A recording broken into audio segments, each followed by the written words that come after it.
A very good morning to all of you. CM Rajasthan state institute of public administration के mid term career training course में मौजूद आप सभी participants का सादर अभिवादन।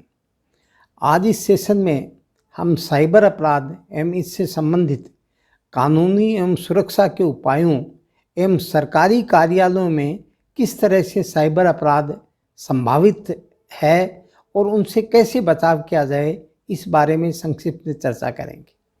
सबसे पहले हम ये जानेंगे कि साइबर अपराध क्या है, इसके क्या इंग्रेडिएंट जो है, उसके अंदर इस साइबर शब्द इम्पोर्टेंट है। Use of computer, computer system और कंप्यूटर नेटवर्किंग और कंप्यूटर रिसोर्सेज और communication device for illegal activities where any of the computer resource is either a target or a tool or is incidental to crime. अर्थात किसी आपराधिक कृत्य के किए जाने में या तो किसी भी एक या अधिक कंप्यूटर संसाधनों को साधन के रूप में काम में लिया जाए, या उनकी मदद से काम किया जाए, या उसको टारगेट मानकर उस पर अटैक किया जाए, या इस तरह का जो आपराधिक कार्य होता है वो जो कंप्यूटर संसाधनों की मदद से किया जाता है या अटैक किया जाता है, उनको साइबर अपराध। तीसरी श्रेणी का वो है जहाँ भी कंप्यूटर संसाधन मौजूद हों और वहाँ कोई कंप्यूटर कोई अपराध किया जाए तो वो भी साइबर अपराध है। वो साइबर अपराध कैसे कहलाता है कि जो साइबर अपराध करने के अंदर जो डिजिटल एविडेंस है, वो डिजिटल एविडेंस उन डिजिटल डिवाइसेस के अंदर कैप्चर हो जाती है। तो उसको जब इन्वेस्टिगेशन करते हैं तो उन जो डिजिटल डिवाइसेज हैं उनमें से उस डिजिटल एविडेंस को जो इन्वेस्टिगेटिंग ऑफिसर है वो उसको सीज करता है, तो उसका उस प्रोसेस में आ जाता है। So that is also called a cyber crime. अब प्रश्न ये है कि अपराध तो समझ में आ गया कि कानून के द्वारा जो वर्जित कार्य जो कि विधि के द्वारा दंडनीय हो वो अपराध कहलाता है।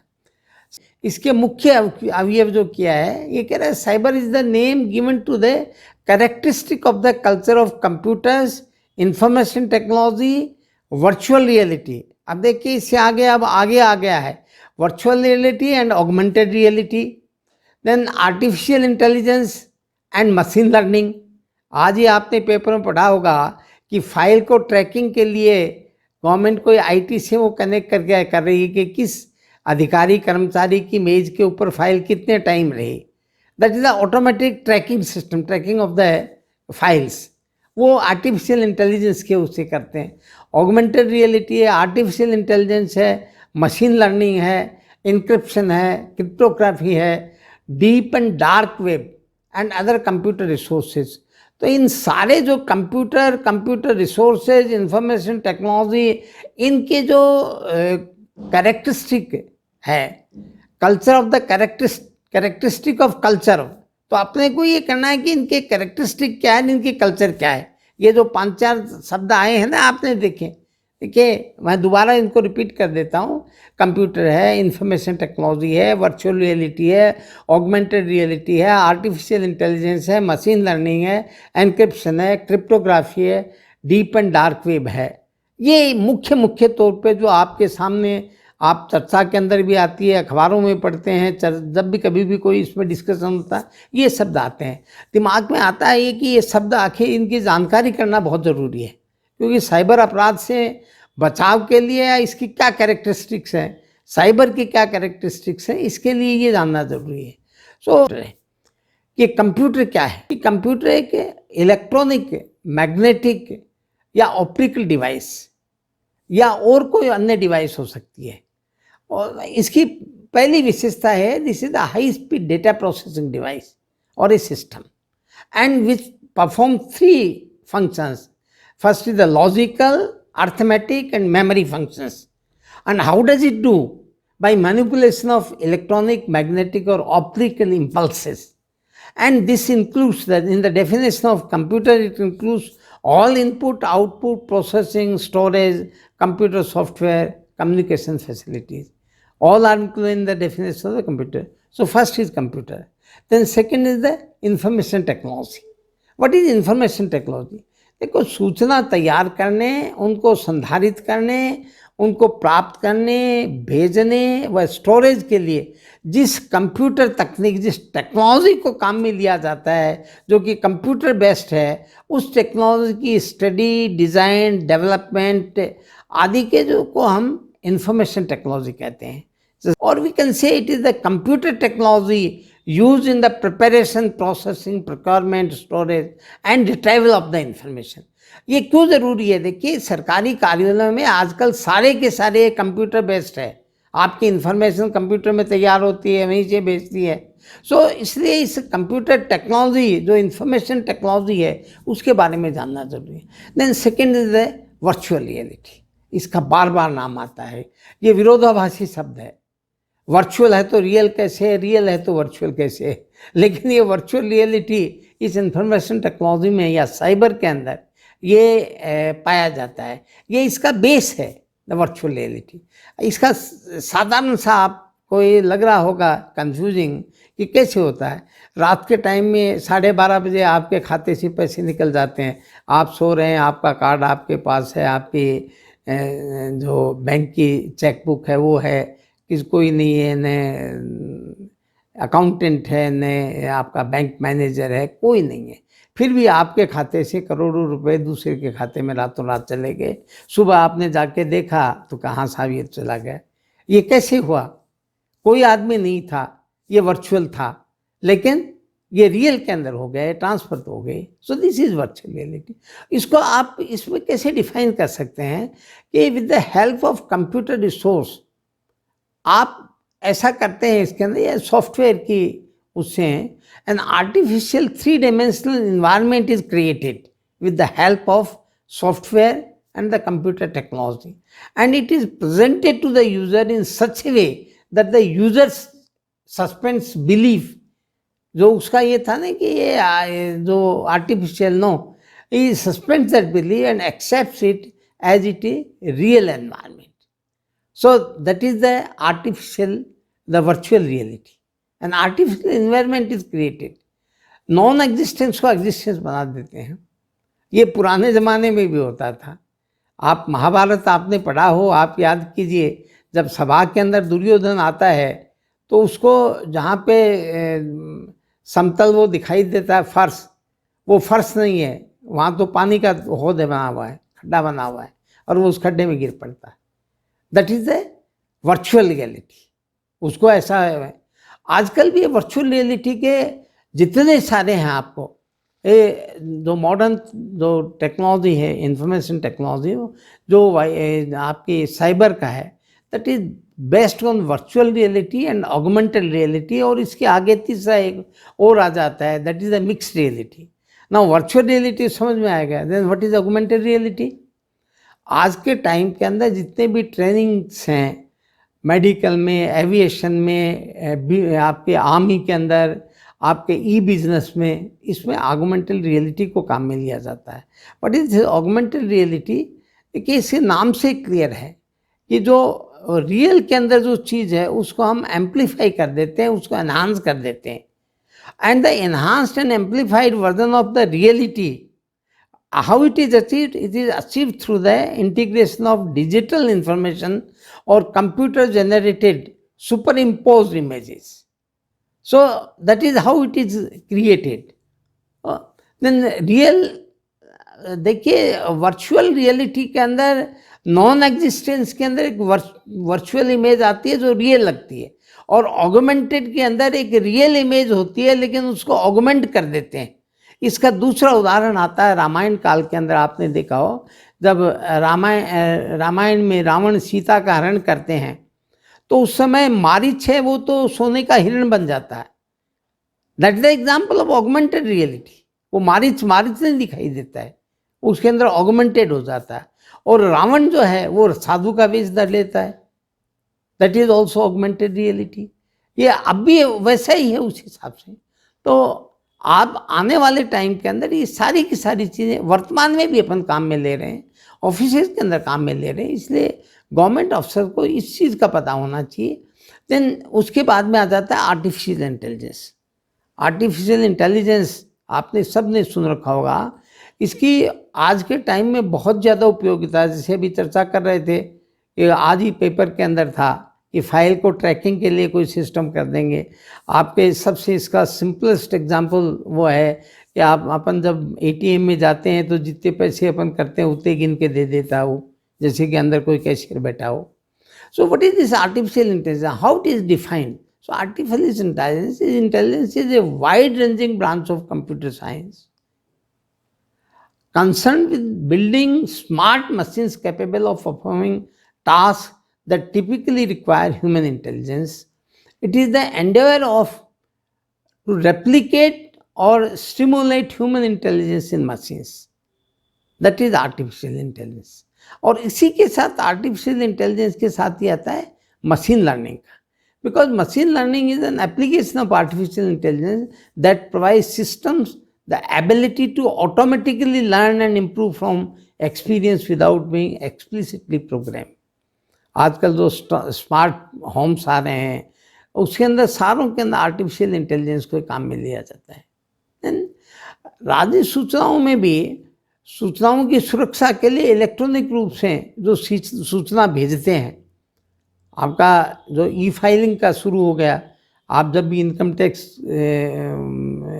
रिटर्न फाइल करते हैं तो आपका ई फाइलिंग रहता है, उसका जितनी भी सूचनाएं आते हैं दूसरे जो प्राइवेट हैं वो भी गवर्नमेंट के जो भेजते हैं सूचनाएं वो इलेक्ट्रॉनिक रूप से भेजते हैं।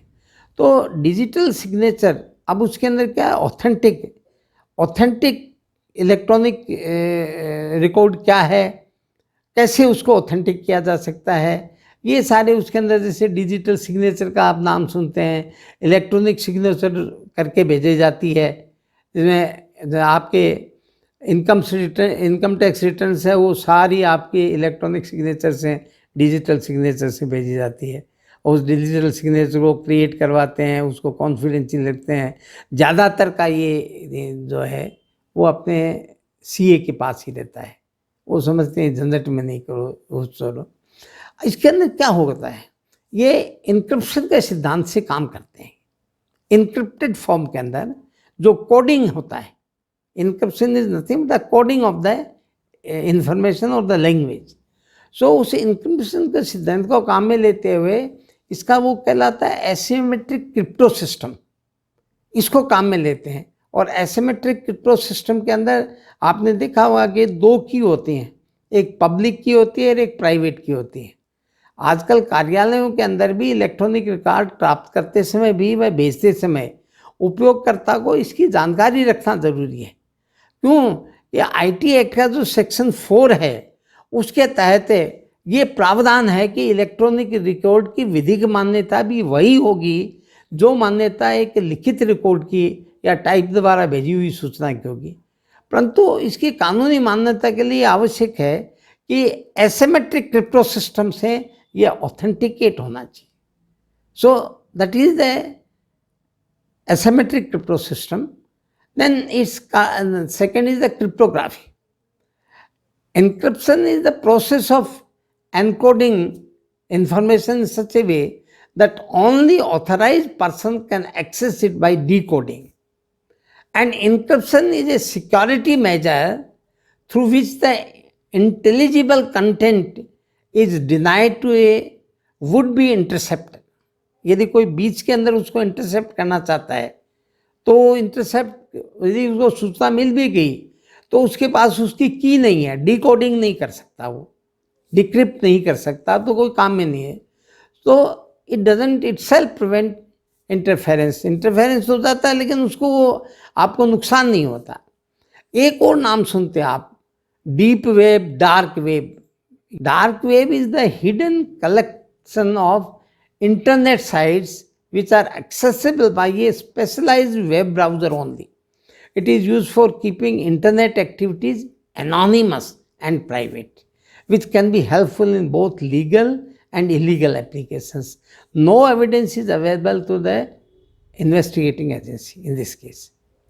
अब इसके बाद में ये अपने टर्मिनोलॉजी के बारे में पता कर लिया, जिनमें से आपने बहुतों ने नहीं सुना होगा या उसकी डिटेल्स का नहीं पता होगा।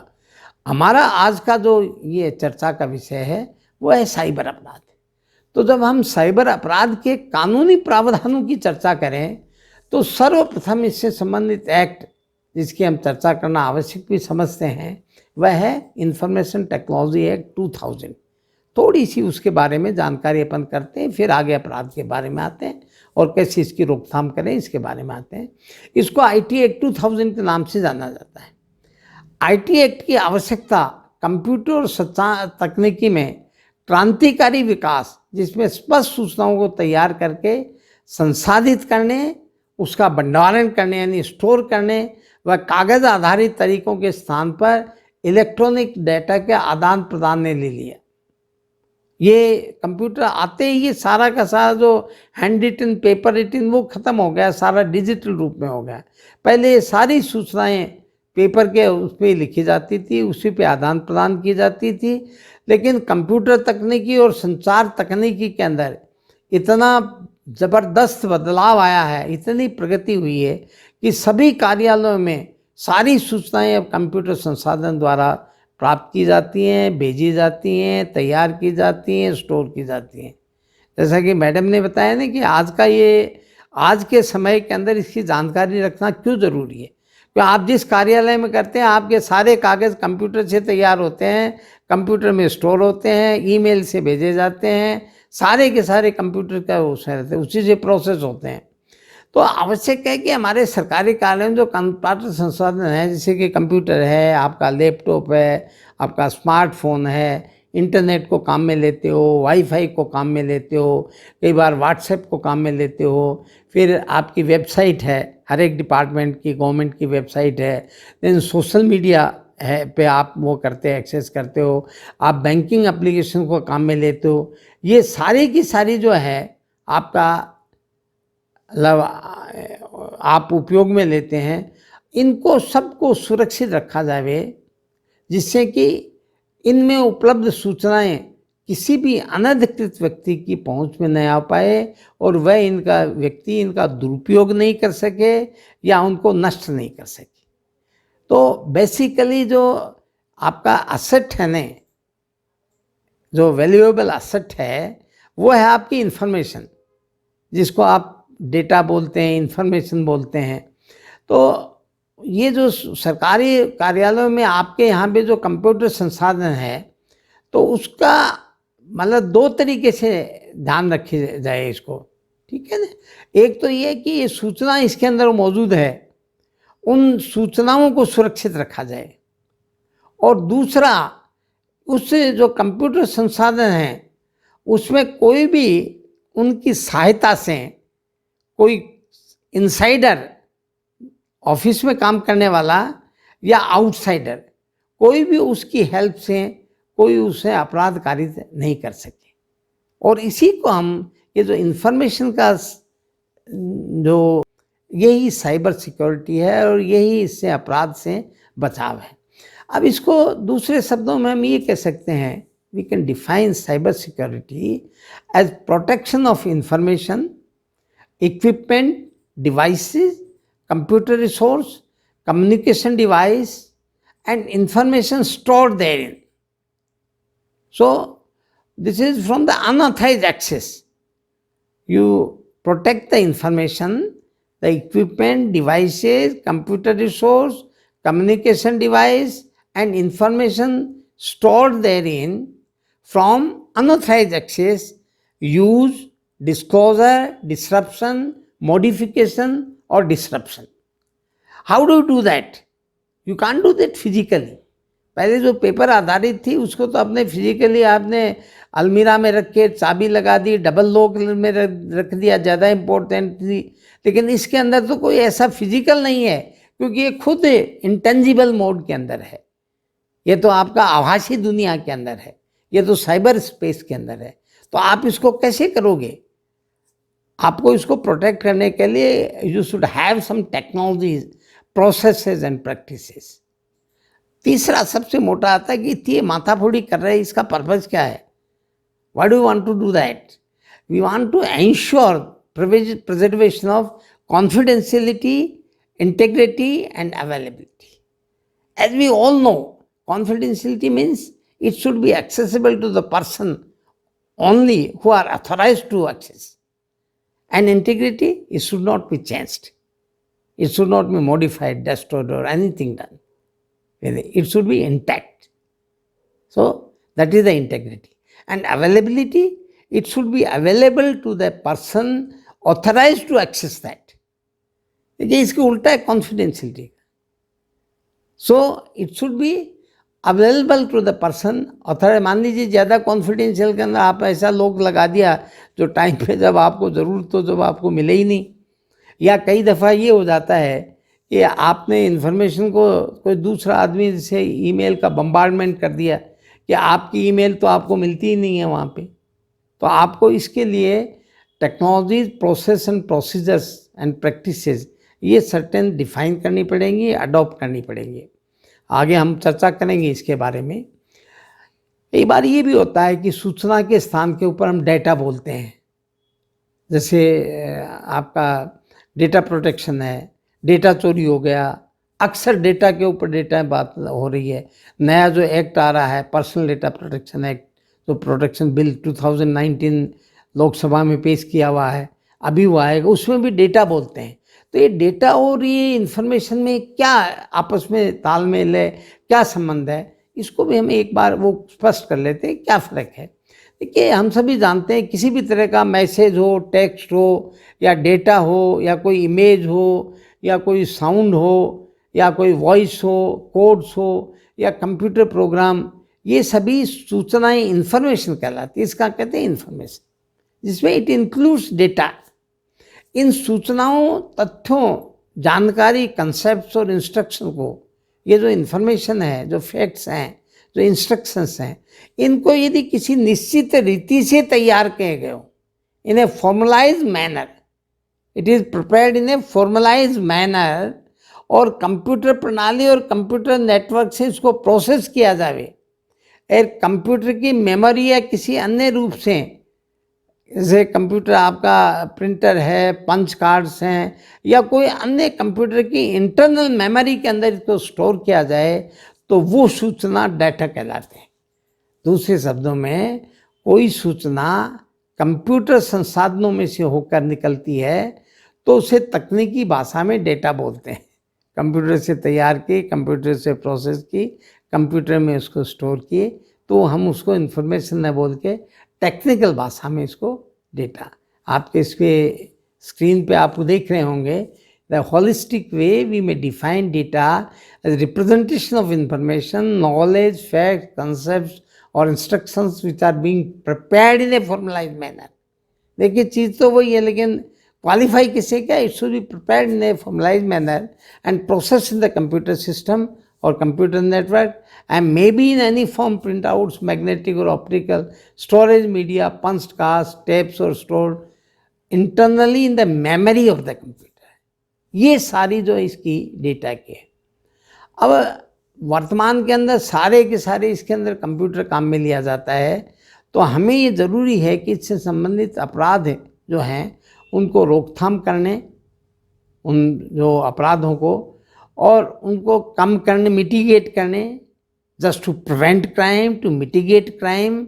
और यदि मान लो in spite of all preventive measures यदि कोई क्राइम हो जाता है तो इसको अनुसंधान कर अपराधियों का पता लगाकर दंड देने की प्रक्रिया के संबंध में इस आईटी एक्ट में समुचित प्रावधान. इसके आईटी एक्ट के मुख्य रूप से 4 प्रावधान हैं. बाकी चीज़ें तो आप वो धाराएँ पढ़ लेंगे सारे. एक तो इसका है कि इलेक्ट्रॉनिक या डेटा रिकॉर्ड को विधिक मान्यता देने, लीगल सैंक्शन, क्योंकि आपने इलेक्ट्रॉनिक रिकॉर्ड भेजा है किसी को या इलेक्ट्रॉनिक रिकॉर्ड प्राप्त किया है, तो बीच के अंदर किसी ने उसके छेड़ाछाड़ी तो नहीं की, उसकी इंटेग्रिटी को कहीं वो तो नहीं कर दिया. तो इसके अंदर वो प्रावधान है पहले तो कि जिसके अंदर इलेक्ट्रॉनिक या जो रिकॉर्ड है या डेटा रिकॉर्ड है उसको लीगल सैंक्टिटी दें कि यस, क्योंकि अभी मैंने जैसे चर्चा की अपन ने सेक्शन 4 के अंदर आईटी एक्ट में ये प्रावधान है कि वो भी उसको उतनी विधिक मान्यता जितनी हाथ से लिखे हुए या टाइप किए हुए या कागज़ के ऊपर हैं वो इलेक्ट्रॉनिक डेटा को वो है.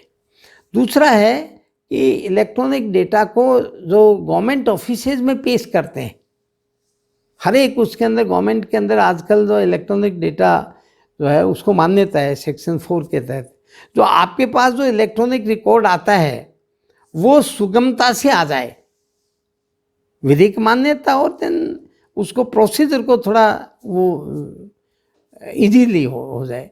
तीसरा, इससे होने वाले अपराधों को कम करने, to mitigate and prevent crime. And fourth है इसका इन्वेस्टिगेशन करने, उसके अंदर ये डिफाइन किया हुआ कि ये अपराध है, इसका ये वो किया जाएगा। कि आईटी एक्ट 2000 है, ये बहुत ही कंसाइज एक्ट है। इसमें 13 छोटे छोटे अध्याय हैं, जिसमें शुरू में जब 2000 में बनाया केवल 94 धाराएं थी, 94 सेक्शंस थे छोटे से। आप देखो तो छोटा सा था इसका बेयर एक्ट। और इन 13 अध्यायों में से 1 से 8 अध्याय, जो पहले 1 से 8 हैं, उसमें आपके सारी डेफिनेशंस के अलावा जो इलेक्ट्रॉनिक रिकॉर्ड की विधिक मान्यता देने, तत्संबंधी उसकी प्रक्रिया, इनके बारे में किया गया है 1 से 8 तक। उसके बाद में चैप्टर 9 और 10 में penalties, compensation, education, cyber appeal अधिकरण और इसकी प्रक्रिया गठन, इनके बारे में किया गया है सारे उसके अंदर। और अध्याय 11 से 13 इसके अंदर कुल 30 धाराएं हैं। उन धाराओं में सेक्शन 65 से लेके 94 तक अपराध, जो अपन आज का इसका खास चर्चा है जिसके ऊपर कि साइबर अपराध, उसके क्या है साइबर अपराध, उनके क्या इंग्रेडिएंट्स हैं, उनके अन्वेषण, उनमें दंड, ये प्रावधान उसके अंदर वर्णित थे। उसके बाद शुरू में 94 थे, 2008 में इसमें संशोधन किया गया। देखिए 2000 में किया गया, 94, 2008 के अंदर संशोधन किया तो 4 धाराएं तो डिलीट कर दी, 90 हो गई 94 से, और उसके अंदर 30 नई धाराएं जोड़ दी। और जो नई धाराएं जोड़ी सब ए बी सी, 66 था, 66 ए कर दी, बी कर दी, सी कर दी, डी कर दी, ई कर दी, एफ कर दी। 67 है, ए कर दी, बी कर दी, 69 की 69 ए कर दी। यानी इस तरीके से 4 धाराएं रद्द कर दी, 30 जोड़ दी। तो आज के दिन जो एग्जिस्टिंग एज ऑन टुडे इस कंसाइज है, इसके अंदर 120 धाराएं हैं टोटल। और इनमें से अपराध, इसके इंग्रेडिएंट्स और उसमें दंड से संबंधित कुल 47 धाराएं हैं, जो जिससे भी ज़्यादा कंसर्न रहते हैं। और आईटी एक्ट में जो अपराध वर्णित हैं, उसमें कुछ अपराध देखिए 3 प्रकार के अपन ने कहे थे शुरू के अंदर। एक तो वो जहाँ कंप्यूटर को टारगेट करते हैं, एक वो जहाँ कंप्यूटर की हेल्प से करते हैं, और तीसरे वहाँ न हेल्प करते हैं न टारगेट करते हैं, लेकिन कंप्यूटर की मौजूदगी है वो उसके अंदर।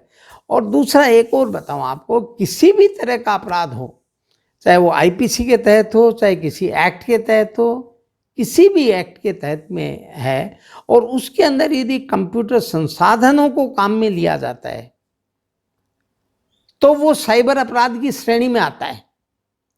और साइबर अपराध का सीधा सा एक, आप लोग ये समझ लिए कि इसका मतलब ये कि उसके अंदर फिजिकल एविडेंस न होके वर्चुअल एविडेंस है आपके पास, इंटेंजिबल एविडेंस है। और वर्चुअल एविडेंस को आइडेंटिफाई करना, कलेक्ट करना, ट्रांसफ़र करना, एनालाइज करना और कोर्ट के अंदर उसको आप लीगल वे के अंदर, एडमिसल वे में पेश करना, ये अपने आप के अंदर एक विधि की विशेषता है।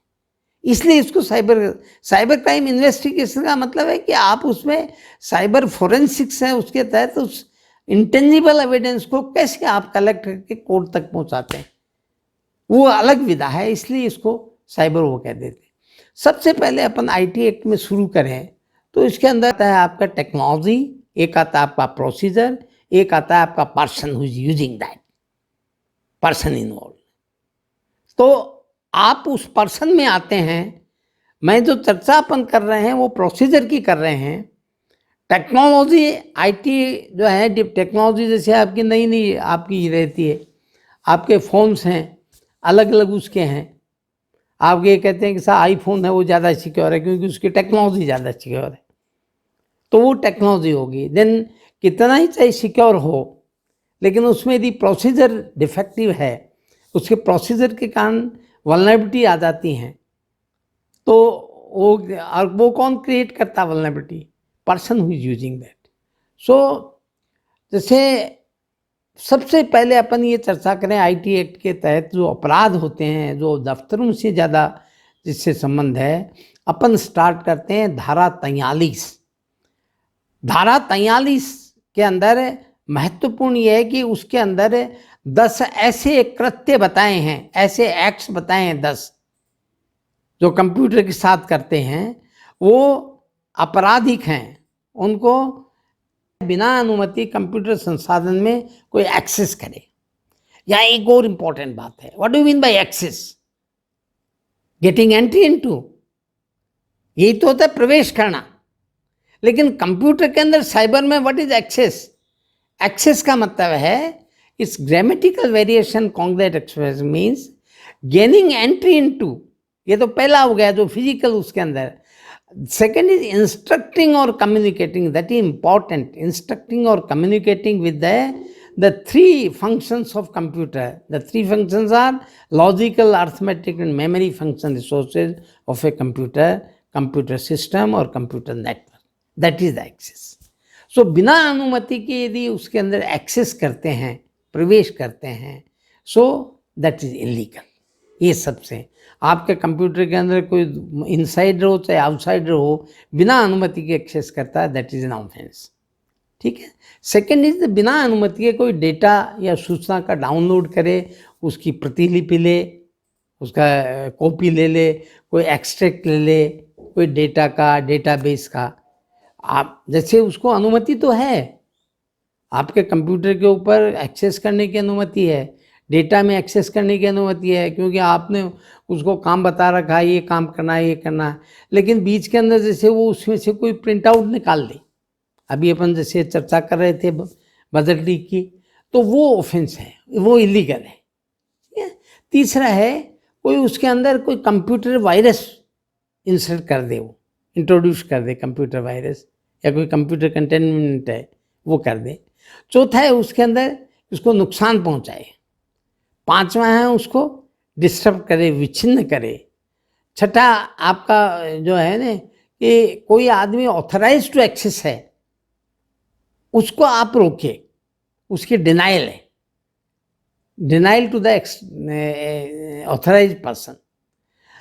देन सातवां आ जाता है अनधिकृत व्यक्ति की पहुंच में सहायता प्रदान करना, उसको जो असिस्टेंस प्रोवाइड करता है। ये provides assistance to any person to facilitate access to computer, ये उसके फिर उसके बाद में आता है कोई उसको डिस्ट्रॉय करे, कंप्यूटर संसाधन में कोई छेड़छाड़ या छल साधनों द्वारा किसी व्यक्ति की उपभोग की सुविधा है, उस पर कोई उसको मान लीजिए इंटरनेट की सुविधा प्रदान कर ली और उसके ऊपर जो सेवा प्रभार है वो अन्य के खाते में डलवा दे, दैट इज ऑफेंस। देखिए बाकी चीज़ों के अंदर ये नहीं है कि इसके अंदर आपने केवल डिसिप्लिनरी एक्शन के ले ली, इसके अंदर लीगल एक्शन रिक्वायर्ड है, दैट इज द ऑफेंस। इसकी डेफिनेशन 43 के अंदर है और इसकी सज़ा 66 के अंदर है। फिर 9 आ जाता है, सूचना को नष्ट करना, हटाना, परिवर्तन करना या उसके महत्व को या उपयोगिता को कम कर दें। ठीक है ना। कोई भी इंफॉर्मेशन है, डिस्ट्रॉयज, डिलीट्स और altars any information residing in a computer resource और डिमिनिशेस इट्स वैल्यू। ये एंड लास्ट इज कंप्यूटर तंत्र को नुकसान करने के उद्देश्य से उसके सोर्स कोड की चोरी करना, दैट इज द लास्ट, या उसको ख़त्म करना। ये 10 कार्य जो हैं, ये जो धारा 43 में वर्णित है, आपको इसको एक बार वापस पढ़ लेना, कोई उसके अंदर वो नहीं है। इसकी जो दंड है वो धारा 66 के अंदर है। 66 में जो धारा है उसमें 3 साल की सज़ा और 5 लाख रुपए के जुर्माने के सज़ा का प्रावधान है। ये कंप्यूटर पे अटैक करने वाले हैं सारे, not with the help of computer, ये सेक्शन जो है।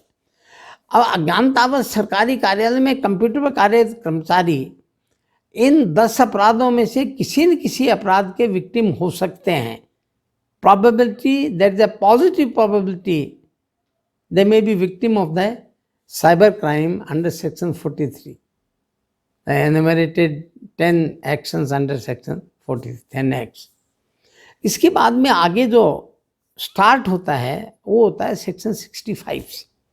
सेक्शन 65 के तहत कंप्यूटर साधन से ये छेड़छाड़ का अपराध है और इसमें भी 3 साल के कारावास और 2 लाख रुपए के जुर्माने से दंडनीय है। देन सेक्शन 66, इसका अपन ने चर्चा कर ली अभी। 43 में जो कंप्यूटर रिलेटेड ऑफेंसेज हैं जो 10 तरह के, वो 66 के अंदर दंडनीय हैं और इसके तहत भी वो 3 साल के सज़ा का प्रावधान है। देन सेक्शन 66B के तहत चुराया हुआ कंप्यूटर तंत्र या कंप्यूटर उपकरण को कपटपूर्वक प्राप्त करने या रखने का अपराध है। कोई भी आपका कंप्यूटर उपकरण है, कंप्यूटर डिवाइस है, कंप्यूटर रिसोर्स है या आपका कम्युनिकेशन डिवाइस है, इसको कोई आदमी कपटपूर्वक प्राप्त करता है या अपने पास प्रिजर्व करता रखता है, तो दोनों केस के अंदर ये दंडनीय अपराध है। इसमें 2 लाख रुपए तक के जुर्माने का है, 3 वर्ष की सज़ा का प्रावधान है। ये कहाँ आता है? देखिए, ज़्यादातर कार्यालयों के अंदर पायरेटेड सॉफ्टवेयर रहते हैं और उस समय ये सोचते हैं कोई चेक तो करेगा नहीं। पायरेटेड के अंदर जो कॉपीराइट का ना, कॉपीराइट का वो अलग है। सेक्शन 66B के तहत जो भी पायरेटेड जो सॉफ्टवेयर हैं वो सारे कंप्यूटर रिसोर्स की डेफिनेशन में आते हैं, यानी आपके सॉफ्टवेयर कंप्यूटर रिसोर्स की डेफिनेशन में IT एक्ट के तहत। तो यदि वो पायरेटेड है इसका मतलब स्टोलन है, स्टोलन कंप्यूटर रिसोर्स है और उसकी सज़ा है 66B में। दूसरा एक और है कि अपन जब इंफॉर्मेशन के जो सिक्योरिटी की बात करते हैं तो यदि पायरेटेड सॉफ्टवेयर है तो उसकी अपडेट्स नहीं आते हैं, वो सिक्योर नहीं है और हैकर्स पायरेटेड सॉफ्टवेयर के मार्फत से कोई न कोई प्रोग्राम, मैलिशियस प्रोग्राम वहाँ पे इंस्टॉल कर देते हैं आपके सिस्टम के अंदर और उससे आपकी पूरी सूचनाएं बाहर जाती रहती हैं। इसलिए इसका विशेष ध्यान रखें कि no pirated software should be installed in any computer in your office. Then 66C जो है आइडेंटिटी थेफ्ट है। इसके तहत जो है ना किसी की पहचान की चोरी का, यानी पहचान की चोरी का, जैसे मान लो किसी दूसरे का आपको उसका पता लग गया कि डिजिटल सिग्नेचर क्या है, और क्योंकि पहचान कहाँ है इसके अंदर, डिजिटल सिग्नेचर से तो पहचान है कि भाई ये फला आदमी का वो है। आपने उसकी डिजिटल सिग्नेचर की चोरी करके और आपने कोई भेज दिया तो वो आपका 66C के तहत आता है। ये सारे अब तक 66C के तहत थे। उसके अंदर तो कंप्यूटर पे अटैक किया जाता है। अब उसके अंदर ये रहता है आगे इस एक्ट के अंदर ऐसे जो सेक्शंस हैं 66D से शुरू होता है। 66D के तहत अपनी पहचान छुपा कर यदि कंप्यूटर की मदद से किसी को व्यक्तिगत डाटा तक पहुंच नहीं जाता है, यानी आप उसको आइडेंटिटी थेफ्ट जिसको बोलते हैं ना, कि अपन ने आइडेंटिटी थेफ्ट तो 66 है, ये चीटिंग है। और इसके अंदर आप फेक आइडेंटिटी बना के और अपनी आइडेंटिटी को छुपा लेते हैं और फेक आइडेंटिटी बना के कंप्यूटर की मदद से उसके डेटा तक पहुंच जाते हैं। इसमें भी 3 साल की सज़ा, 1 लाख रुपए जुर्माने का प्रावधान है। 66E आता है कि ई पे थोड़े से सावधान हो जाइए आप। ये वायलेशन ऑफ प्रिवेसी है और इस वायलेशन ऑफ प्रिवेसी के कई बार केसेस अखबारों में सुनने को मिलते हैं कि साहब आप अपने जो चेंज रूम है उसके अंदर कैमरा लगा दिया, किसी ने किसी बाथरूम के आगे कैमरा लगा दिया, आपके ऑफिस के अंदर भी मान लो बाथरूम वाली साइड के अंदर किसी ने कंसील कैमरा लगा दिया। जहाँ भी ये कैमरा लगाते हैं आपने देखा होगा वहाँ एक वार्निंग रहती है, आप you are under the surveillance of CCTV। वो इसलिए लगाते हैं ये उसका प्रिवेसी का वो कहीं इन्फ्रिंज नहीं हो जाए।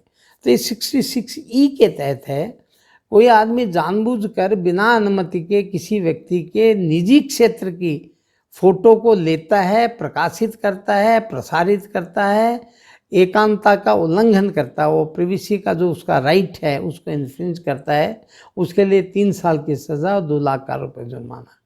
फिर 66 ऐप जो है आतंकवाद का है, जिसमें आजीवन कारावास का दंड है। ये उसके 3 सेक्शन 67, 67A और 67B ये इम्पोर्टेंट उससे हैं। ये पोर्न कंटेंट्स के बारे में या जो अश्लील सामग्री प्रकाशन के, जैसे 67 है वो अश्लील सामग्री प्रकाशन और उसे प्रेषित करने, इसके ऊपर प्रथम दोष सिद्धि पर 3 साल की और 5 लाख रुपए जुर्माना।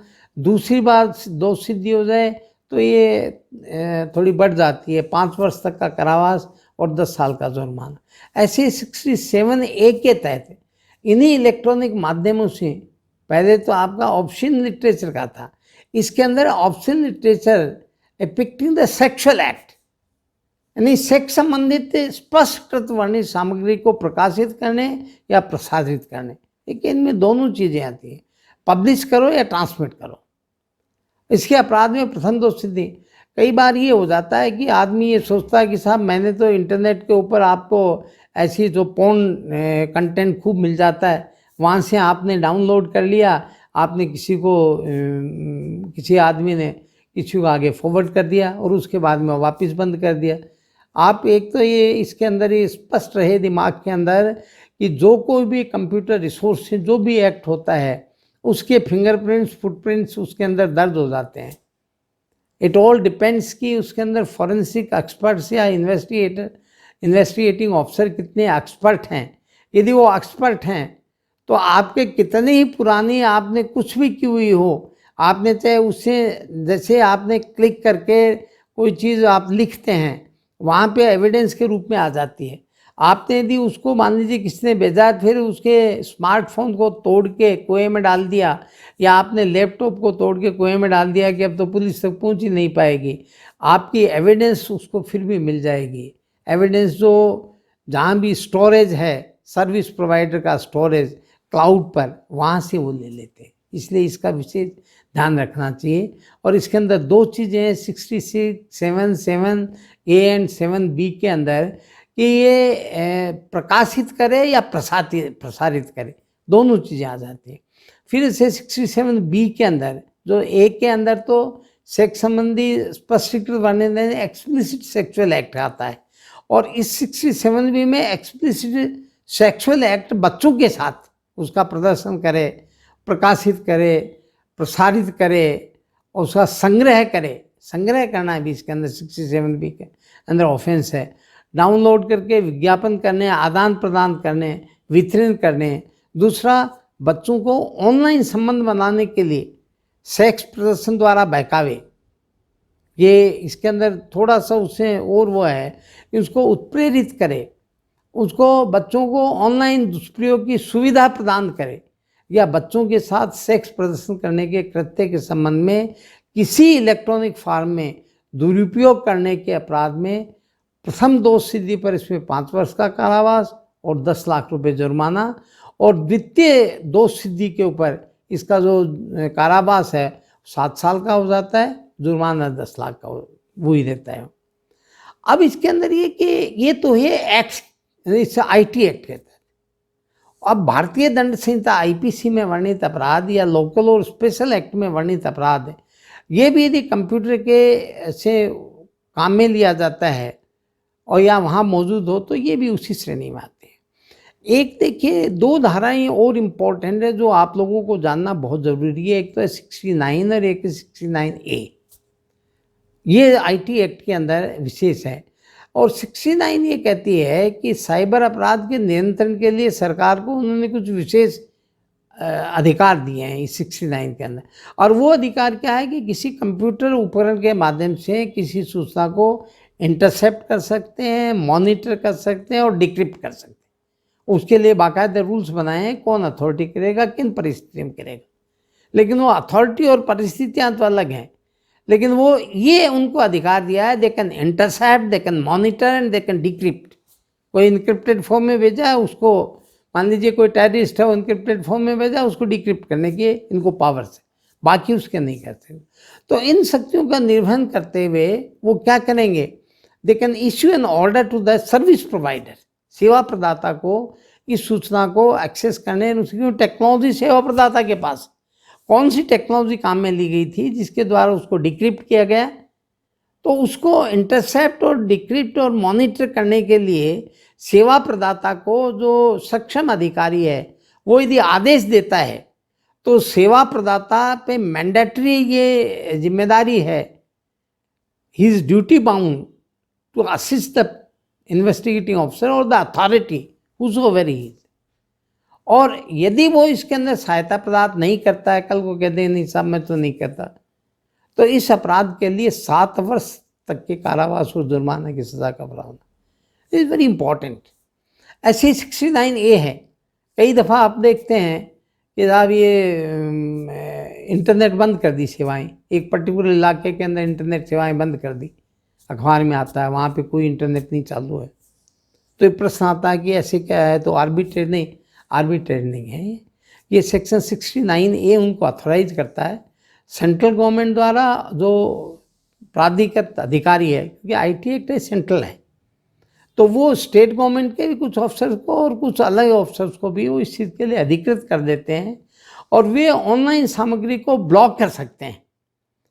उसका सूचना को जन जन तक पहुंचाने को बाधित करने के लिए वो कोई न कोई विधि सम्मत निर्देश वो भेजते हैं और इंटरमीडिएरी को ये कह देते हैं ये स्टॉप दिस सर्विस, आप यहाँ बंद कर दीजिए। लेकिन यदि इंटरमीडिएटी ये करने में असफल रहता है, असहयोग करता है, तो उसके लिए भी 7 साल के कारावास और जुर्माने की सज़ा का प्रावधान है। ये दोनों बहुत इम्पोर्टेंट है।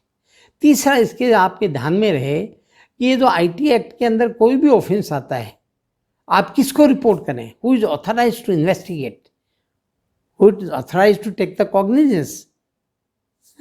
उसके लिए धारा 78 है, वो ये कहता है कि इसके लिए पुलिस और केवल पुलिस अधिकारी अन्वेषण कर सकता है और वो भी निरीक्षक के पद से नीचे का नहीं हो, वही कर सकेगा, इंस्पेक्टर से नीचे का ऑथराइज नहीं है।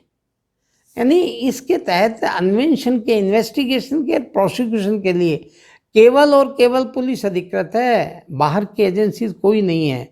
और पुलिस में भी निरीक्षक, इंस्पेक्टर उसके ऊपर का वो कर सकते हैं। एक इसके अंदर और है, जैसे कई बार ये रहता है कि साहब कोई सर्च के लिए आ गए या सीजर के लिए आ गए, तो कई ये कहते हैं कि साहब सर्च सीजर का आप अपना वारंट लाइए, क्योंकि नॉर्मली जो CRPC वो कहती है कि साहब आप बिना वारंट के आप सर्च नहीं कर सकते, चीज़ नहीं कर सकते। इसके अंदर अलग से प्रावधान है धारा 80 के अंदर, और उसके अंदर ये जरूर कहा गया, क्वालिफाई किया गया है कि पुलिस निरीक्षक और ऊपर के पंक्ति के पुलिस अधिकारी या केंद्र सरकार द्वारा कोई अधिकृत केंद्र का या राज्य सरकार का अधिकारी किसी भी सार्वजनिक स्थान पर बिना वारंट प्रवेश करके तलाशी ले सकता है एवं संदिग्ध व्यक्ति को गिरफ्तार कर सकता है। ये सारा इनके गवर्नमेंट ऑफिसर्स के लिए एप्लीकेबल है। अब तक जो चर्चा की गई अपन ने वो सब IT एक्ट के तहत की गई। अब इसको यदि साइबर अपराधों को वर्गीकरण, डिजिटल एविडेंस का एक मूल सूत्र ये है कि यदि डिजिटल एविडेंस प्रॉपर उसकी सर्टिफिकेट से ऑथेंटिकेटेड नहीं हो, आपको याद रहे न रहे मैं बता दूं, सेक्शन 65B4 एविडेंस एक्ट है। 65B4 एविडेंस एक्ट ये कहता है कि जैसे ही आप डिजिटल एविडेंस कोर्ट में पेश करते हैं, इवन आपके जो DE के अंदर भी यदि कोई डिजिटल एविडेंस के ऊपर बेस्ड है तो उसके साथ में यदि सर्टिफिकेट नहीं है तो that is not legally admissible. आप उसको कर दें भले ही कि भाई उसमें कर दें, क्योंकि जैसे CCTV कैमरा है, उसके अंदर फुटेज आई, CCTV कैमरा किसने लगाया उसमें कोई चेंज नहीं हुआ, उसकी क्लॉक सिंक्रोनाइज्ड है, ये सारा जब तक आप उसको 65B4 के तहत आप सर्टिफिकेट नहीं होगा जब तक वो एविडेंस एडमिसिबल नहीं है। तो उसके अंदर क्या है, देखिए आज के दिन यदि computer, laptop, tablet, palm top, mobile, smartphone, internet, WiFi, hotspot, social media platform, YouTube, Google, Facebook, WhatsApp, LinkedIn, Twitter, Instagram, कोई भी इनमें से, या आपका एटीएम या डेबिट कार्ड या क्रेडिट कार्ड या e banking, e wallet, Paytm, P PhonePe, PhonePe, online shopping, जैसे आजकल बहुत से अमेजन, फ्लिपकार्ट, स्नैपडील, इनसे वो होती है, ईमेल, वेबसाइट, मोबाइल एप्लीकेशंस। यदि इनमें से कोई भी कोई काम में लेता है, और मेरे ख्याल से आजकल ये सब जगह गाँव के अंदर, ओल्ड एज के अंदर, उनको भी वो भी इंटरनेट एक्सेस करते हैं, क्योंकि उनका सारा का सारा रेवेन्यू रिकॉर्ड है, उनके खेत का सारा रेवेन्यू रिकॉर्ड है, वो उस पर है। जितनी भी गवर्नमेंट की पॉलिसीज़ हैं, जो उनको हेल्प मिल रही है, वो सारी की सारी डिजिटल रूप में जाती हैं।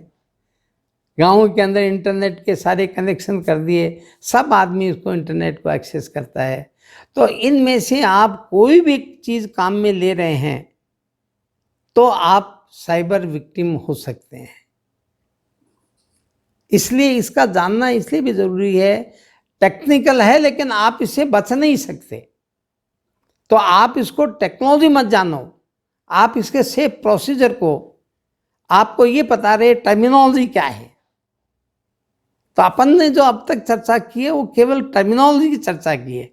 One should know the safe use of equipments and computer resource. आपके स्मार्टफोन काम में लेते हैं तो उसके सेफ यूज के क्या क्या डूज एंड डोंट्स हैं। आप इंटरनेट काम में लेते हैं, वाईफाई काम में लेते हैं, या आपके बहुत से हॉटस्पॉट काम में लेते हैं। ऐसे ऐसे केसेज हुए हैं जो ये क्रिमिनल्स हैं, खास करके टेररिस्ट वगैरह, ये क्या करते हैं कि अपने कार के अंदर लैपटॉप लिए चक्कर लगाते हैं और वाईफाई सर्च करते हैं। आपके घर में ब्रॉडबैंड और वाईफाई लगा हुआ है लेकिन वो सिक्योर नहीं है आपका, ठीक है ना। क्योंकि आप देखते हैं क्या करेगा कोई वाईफाई से, उसने क्या किया, बाहर देख लिया कि जैसे इस घर के अंदर मुझे वाईफाई फ्री मिल रही है, वहाँ बैठ के अपने जो टेररिस्ट साथी को मैसेज भेज देते हैं, क्योंकि उसके अंदर आईपी एड्रेस आता है। आपको तो पता ही नहीं है। जब बाद में पता लगता है, पुलिस इन्वेस्टिगेट करती है, जब देखते हैं कि आईपी एड्रेस कहाँ का है। यह इसका एक ब्यूटी है ये साइबर की, ये सब जगह अपने फिंगरप्रिंट्स और फुटप्रिंट छोड़ता है। और ये आईपी एड्रेस है वो आपके फिंगरप्रिंट की तरह हैं। जैसे दो फिंगरप्रिंट एक से नहीं हो सकते, वैसे दो आईपी एड्रेस एक से नहीं होते हैं। तो वो उसके अंदर फिर उसको आके पुलिस पर करती है, साहब आपके यहाँ से गया हुआ है, तो वो कहता है कि साहब मेरे यहाँ से नहीं गया हुआ। तो वो गलती क्या हुई उससे, ये गलती हुई उसमें हो गया। आपका हॉटस्पॉट है, अक्सर हॉटस्पॉट दे देते हैं, और ये बच्चे तो बहुत करते हैं ऐसे से, मेरे उसके अंदर ख़त्म हो गया, तेरा हॉटस्पॉट दे दे, हॉटस्पॉट दे दिया और दे के भूल जाते हैं। एक के जयपुर के अंदर ही ऐसा केस आया जिसके अंदर इंजीनियरिंग कॉलेज का बच्चा था, वो मेधावी लड़का था, हॉस्टल में रहते थे। बगल वाले लड़के ने मित्र था, उसने मांगा, उसने हॉटस्पॉट दे दिया। उसने कोई इंटरनेट से ऑप्शन डाउनलोड किया और किसी दूसरे फेसबुक से किसी लड़की की फ़ोटो ली और मॉर्फिंग के द्वारा उस लड़की की फ़ोटो को उस ऑप्शन से वो करके उसको वायरल कर दिया, जिससे कि उसकी ज़्यादा से ज़्यादा इंटरनेट के ऊपर वो रहे, है ना, सब्सक्रिप्शन ज़्यादा मिले, देखे ज़्यादा, उस हिसाब से। वो बाद में लड़की को कोई फ्रेंड्स को उनको पता लगा तेरी फ़ोटो ऐसी कैसे चल रही है, उसने देखा, उनके फादर ने भोपाल में वहाँ केस दर्ज कराया। भोपाल से पुलिस यहाँ इन्वेस्टिगेशन के लिए आईपी एड्रेस के आधार पर पूछी कि भाई आईपी एड्रेस किसका, कि आईपी एड्रेस फलां का है। क्योंकि वो तो सारे हो जाते हैं, पूरे वर्ल्ड वाइड ये रहे कि आपके आईपी एड्रेस है, उनको पता है। यहाँ आए तो उसने कहा साहब वो तो मेरे फ्रेंड को दिया था। फ्रेंड को कहाँ दिया, वो तो लाइबिलिटी उस पर आ गई, लीगल लाइबिलिटी, क्योंकि फ्रेंड। तो इसलिए इसके लिए भी है कि हॉटस्पॉट आप किसी को भी देते हो, शेयर करते हो, तो आप एक टाइम के लिए दें, अपने किसी ऐसे विश्वसनीय व्यक्ति को दें जो कि उसका दुरुपयोग नहीं करे, और उस टाइम के बाद में उसको वापस फैसिलिटी को विड्रॉ कर लीजिए। तो these are the some of the points की जिससे आप सेफ यूज का आपका इसी तरीके से आपके जो सोशल मीडिया है, everybody is on the social media. आप जितने भी हैं उसके अंदर है, मतलब जिनके पास में इंटरनेट है, स्मार्टफोन है, वो सारे के सारे सोशल मीडिया के ऊपर हैं। और इंटरनेट एक्सेस के बिना सोशल मीडिया नहीं हो सकता। देखिए, दो चीज़ें ज़रूरी है, उसके लिए आपका कंप्यूटर होना ज़रूरी है और आपको इंटरनेट एक्सेस होना चाहिए। और ये जो स्मार्टफोन है, it is such A smart computer.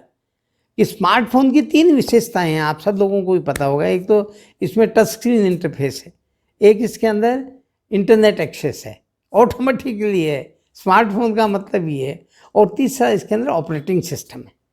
So operating system से होने से कोई भी मोबाइल, कोई आपका प्रोग्राम है, कोई एप्लीकेशन है, उसको आप उसमें एक्सेस करके और उसमें डाउनलोड करके और उसको काम में ले सकते हैं आप। So it is such A smart. अब इसके अंदर आप वो खरीद तो लिया, आपको पता है नहीं उसका सेफ यूज कैसे है, न आपने किसी से पूछा। अब उसके यदि मान लीजिए कोई साइबर क्राइम हो रहा है तो आप क्या करें उसका। तो इसलिए ये बहुत ज़रूरी है इसके बारे में कि आप जो भी ये चीज़ें, जैसे ही आप इस कंप्यूटर रिसोर्स के अंदर प्रवेश करते हैं, you must know the safe use of that computer resource, जो भी आपका है उस हिसाब से। अब इसके अंदर जैसे आप जो कोई भी कंप्यूटर रिसोर्स काम में लें, उनको एक पासवर्ड सबसे इम्पोर्टेंट है। पासवर्ड को आप स्ट्रॉन्ग पासवर्ड लगाइए। कोई ऐसा नहीं हो कि पासवर्ड को कोई आदमी एक्सेस कर सके, कोई उससे गैस कर सके, नॉन गैसेबल होने चाहिए। आप उसको लिख के नहीं छोड़ें, आप उसको एप्लीकेशन का सबका अलग अलग पासवर्ड होना चाहिए। ये आपके और जो व्यक्तिगत और आपके सरकारी के लिए बहुत ज़रूरी है।